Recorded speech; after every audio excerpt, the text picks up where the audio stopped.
Hi everyone! Welcome to Soup Top Recipes. Today we are making 绿豆凉粉. 绿豆 is mung bean. 凉粉 means cold jello noodles. What we are doing today is turning the mung beans into a piece of jello, then shredding it into noodles. The process is fun and the dish is super tasty. Let's get started. Soak 400 grams of mung beans with clean water overnight. You can also use dried peas if you can't find mung beans. The next day, they should be doubled in size. I have already rinsed them and discarded the previous soaking liquid. Put them in a blender with some water. The water measurement doesn't matter at this moment, just use enough to blend this as fine as possible. On the side here, prepare a big bowl, a colander, and cover with a cheesecloth. Pour the mung bean puree in there. Put the blender cup aside for now. We will rinse that later.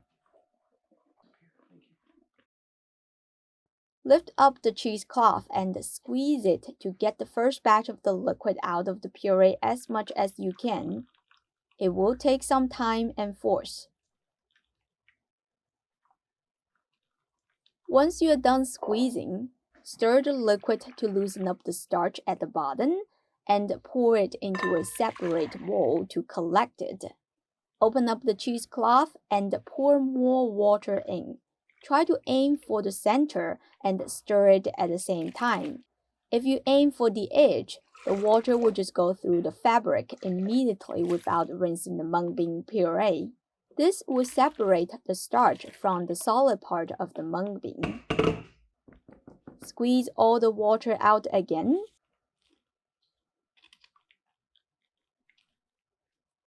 Collect the second batch of the liquid into the big bowl as well.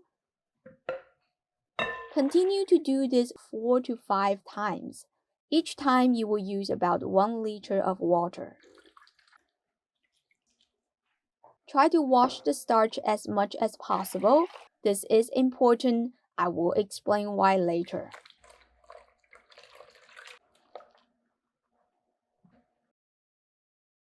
When the water comes out clear like that, you will know there's not that many starch left. You can stop rinsing it. Let the liquid sit at room temperature for at least 3 hours, or overnight is better to allow the starch sink to the bottom. As for the solid part, some people will mix it with flour and make bread out of it. Or you can put it in the flower pot. It will provide lots of nutrition for the plants. 3 hours later, the liquid is still cloudy, but you can see the separation. The white bottom part is the starch that we need. Above that is the proteins and broken cells. You just slowly and carefully pour out most of the top liquid. Leave all the starch at the bottom. Stir the starch mixture until well combined. Then we will weigh it. This is 989 grams. Get a pot and measure out 511 grams of the top liquid that we poured out. We don't know the exact amount of starch that we can get from the original 400 grams of mung beans because it's mixed into the water, but I can give you the reference number.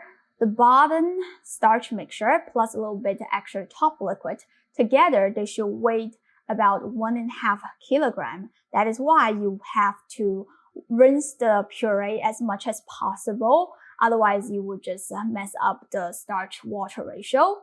If you are wondering, instead of spending so much time to wash the starch from the mung beans, can you use the starch directly from the package like that? The answer is yes, but you won't get as much flavor because this is purified. There's nothing else besides the starch.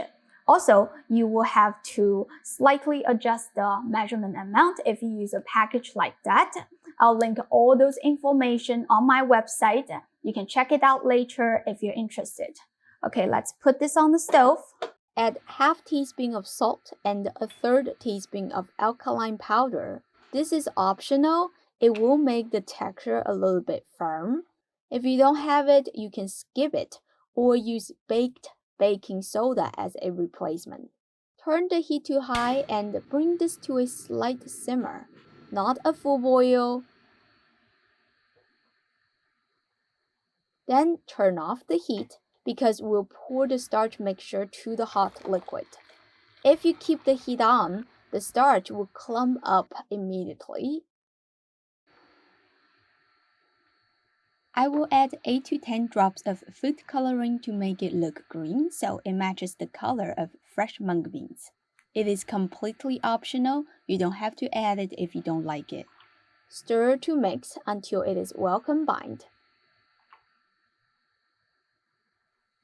Turn the heat back on medium-low. Continue to stir for 10 to 12 minutes. For every stir, make sure your spatula is scraping the bottom of the pot. Otherwise, it will burn easily. In a few minutes, part of the starch will become transparent and you will feel some resistance. Don't stop, just keep stirring. The mixture will get thicker and thicker.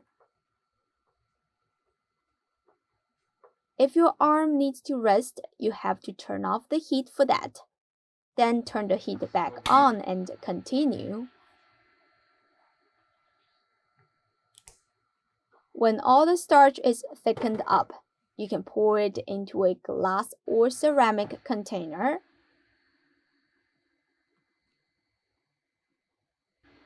Flatten it a little bit.